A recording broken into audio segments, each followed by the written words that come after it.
Dijuluki kota industri, begini pemandangan kerumunan pencari kerja di Cikarang. Pemandangan di Ruko Robson Square Lipo Cikarang pada hari Senin pagi 20 Januari 2025 tampak berbeda, dipenuhi ratusan orang di halaman depan.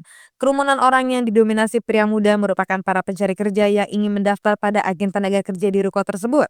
Mereka semuanya memakai celana bahan berwarna hitam dengan kemeja beragam jenis warna.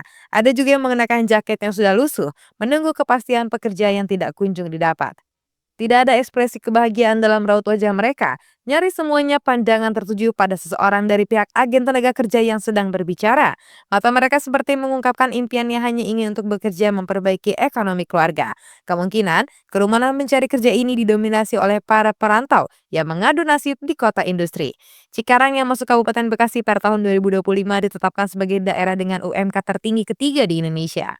Hanya beda sekitar Rp150.000 dari urutan pertama, UMK Kabupaten Bekasi tahun 2025 sebesar kurang lebih Rp5,5 juta.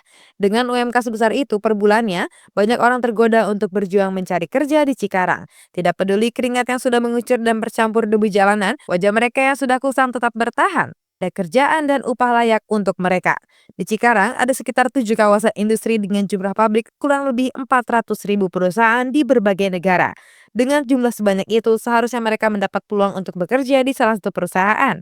Akan tetapi, perusahaan juga menginginkan pekerja yang sesuai dengan kriteria yang mereka inginkan.